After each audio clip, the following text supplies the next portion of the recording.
We all know that sound. And I don't know if I can fully articulate it in a manner that will adequately convey it, but when we hear it, we just know.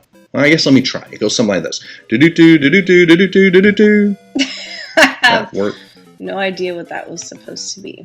I don't think anybody Well, does. I told you it's hard. That was my attempt at using the words to describe the sound of the music speeding up as Mario's time starts running out at the end of the level. You're welcome to try it yourself. I promise it's a lot harder than it sounds. I can hear it in my brain, but I can't say it, so I guess you did pretty good. But nobody wants to hear that either. The only sound that I can hear is the sound of people clicking off, the video. But as soon as I mentioned it, you did hear it, like in your head, right? Yeah, I did. That horrible sound of time running out in a game. Made most famous by the high-pitched. timer once it reaches that 100 ticks and counting mark in the original Super Mario Brothers game on the NES. That's the moment that everything shifts. We become fiercely aware of a countdown that changes the entire mood of the game. Previously, we had that nice, slow, steady, cheerful soundtrack in the background, but all of a sudden, it's replaced by a more urgent, sped-up version that immediately causes the hair on my arms to stand up on end.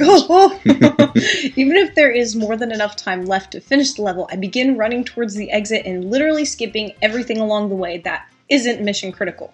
I jump over non-essential enemies instead of engaging them. I cease my obsession with collecting every single coin and hitting every, question mark block. And I focus on the one thing that matters most, successfully reaching the end before my time runs out.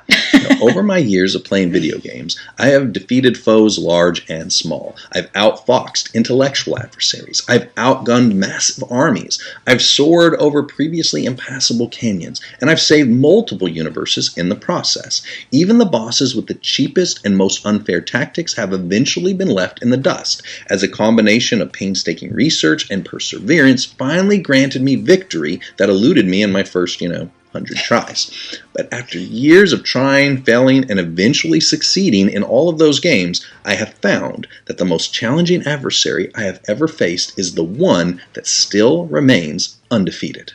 Of all the obstacles I have encountered, my least favorite opponent isn't a character. It's the clock. As a matter of fact, I tend to avoid any game that features a timer or any sense of a time clock because they really stress me out. Like, you don't understand. Like, I start sweating and my controller falls off my hands. Like, it's not even funny. I like to take my time, explore every nook and cranny of the game, and move at my own pace. If I want to feel the weight and pressure of running out of time, I have my real world to do that for me. Thank you very much. From the slow but sure countdown in the right hand of the screen in just about every Mario adventure I've ever played, to that ever-encroaching moon that's bearing down on us in Majora's Mask. Even real-world clocks in games like Animal Crossing, time is rarely on our side. Time is the ultimate non-renewable resource in our video games, as well as in our real lives. And once it's gone, we can never get it back. Over. I have probably said the phrase never enough time often enough. Every day. It probably should be the title of my biography, if the one was going to be written. I'm not saying that it should. That would be really, really boring and sad. I'm not saying that there should be one. It'd be pretty dull, but if there was, that would have to be the name of it.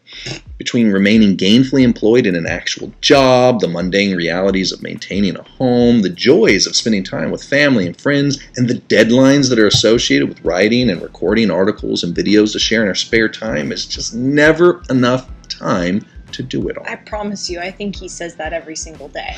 Every day. It's going to be on my tombstone. There was never enough time. I have a feeling most of us feel that way on a regular basis, whether it is relationships, school, work, hobbies, health priorities, or any of the other million ways that our time is invested or absorbed. Time simply marches on emotionlessly, leveling the playing field for all of us as a boss fight that cannot be avoided, negotiated with, or paused. Over the thousands of years of human history, time has ravaged every empire, toppled every world leader, and it still stands undefeated. None of us know if we have hours, days, years, or decades remaining on this planet. It's probably for the best. If we could see that timer counting down in the corner of the screen and we heard the sound of the music speeding up in the background, that'd probably just cause us more stress and anxiety than we're already carrying. But there's one thing we know for sure. Regardless of our age, with each passing page of the calendar, we all have less time playing this game than when we started. Now that we are aware that our time is both exceptionally limited as well as moving forward regardless of our preferences, we must carefully choose what to do with whatever amount of it remains. Fortunately, the Bible has captured some of these very open and honest endgame moments from those who were painfully aware that their journey was closer to the finish than the start. And by taking a closer look at what they prioritized and what mattered most as they approached the event horizon of their time on the planet, we can gain insight on how we can maximize the time that we have remaining to us as well. So let's start with the final recorded words of the Apostle Paul found in 2 Timothy. The entire letter is worthy of review simply because it is kind of the last testament of a man who lived his life in service of Christ. But a few areas popped out to me that demonstrated what was a priority for Paul as he entered his final lap. So first, the obvious. As his time ticked down, Paul was trying to solidify his legacy and ensure that he had passed on his knowledge to the ones who had been charged with carrying the baton after that handoff was complete. He prayed for those he would leave behind with exceptional urgency, and he prepared them for the realities of what they would face and how they should prepare for their own upcoming battles. He impressed upon them the importance of what matters most at the end of a well-run race. But most notably, as Paul realized that he was writing his final chapter in life, we see that his focus is on what was internally significant, not just for himself, but for those who would remain behind, that he would no longer be able to reach, guide, or serve.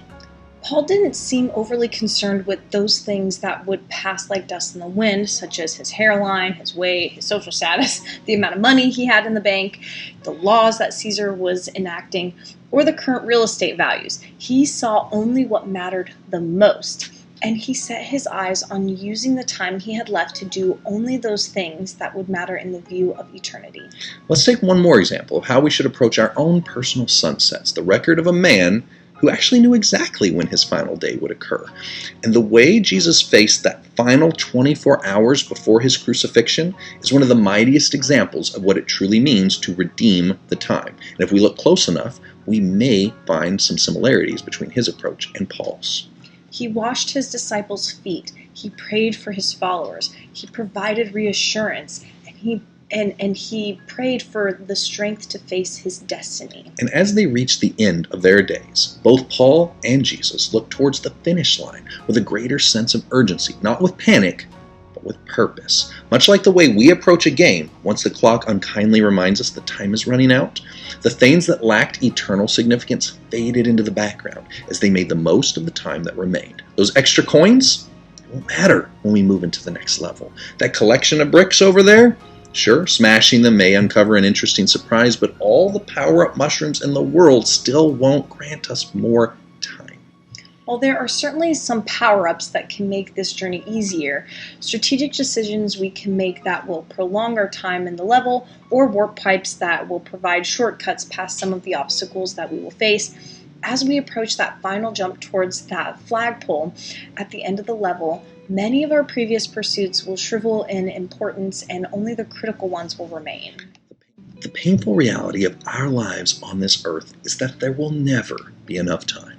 So what we choose to pursue and how we invest our time matters. Every hour we have been granted down here is more than just a gift to be treasured. It is an investment opportunity. We all have a perishable amount of time to play this game. So how will we decide to use it? Will we chase the coins that are littered around the level that we don't even get to keep? Will we waste our time engaging in fruitless battles with adversaries that may have been annoyances, but were not actually restricting our progress? Will we spend more time worrying about the cosmetic aspects of our character that have very little impact on the actual playability of the game?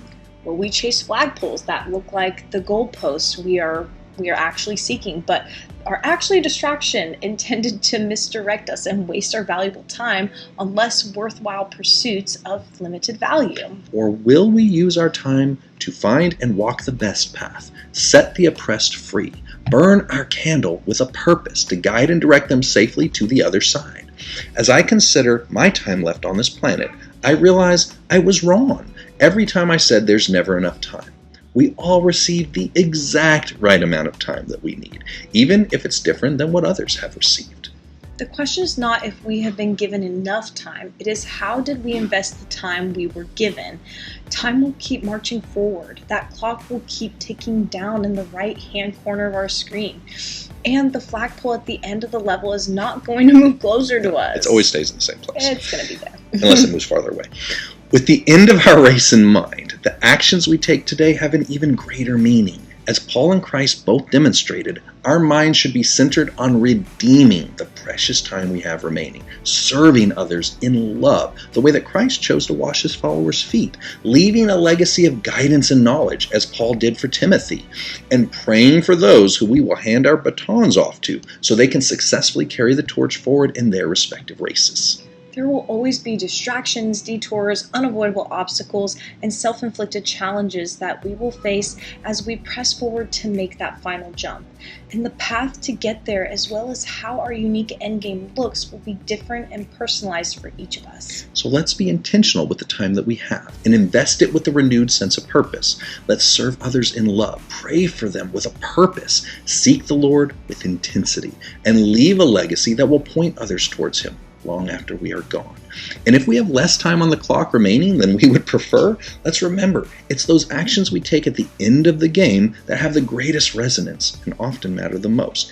Even if we wasted the first 100 ticks of the clock in a Mario level, it's how we urgently and intentionally use the final 100 that we were given that makes all the difference. Jesus lived a life of incredible meaning and purpose, impacting lives everywhere he went, but his final 24 hours were the ones that had the most eternal impact, fulfilling his destiny on the cross and setting every captive free who seeks him. The Apostle John was a loyal follower of Christ and one of his 3 most trusted friends, but his final recorded mission as his hourglass reached the 0 hour was to receive and record the book of Revelation, the definitive volume on eschatology and the end of the age. In his final days of an incredibly powerful life of service to the Lord, Elijah was charged with setting the future in motion by anointing 2 new kings, as well as his own successor, Elisha. So, have you wasted some time on foolish or frivolous pursuits? Well, so have I, more than I can count. But that flagpole is still there waiting for me, and I intend to move with a greater sense of urgency and ensure I stick the landing. In the words of Mario's speedy blue adversary, I gotta go fast. That's in Sonic 3:16. Don't look it up, it isn't real. Might be in the Message Bible, I don't know. I can't help how slow I started, but with the Lord's help, I will run until I hear that trumpet sound.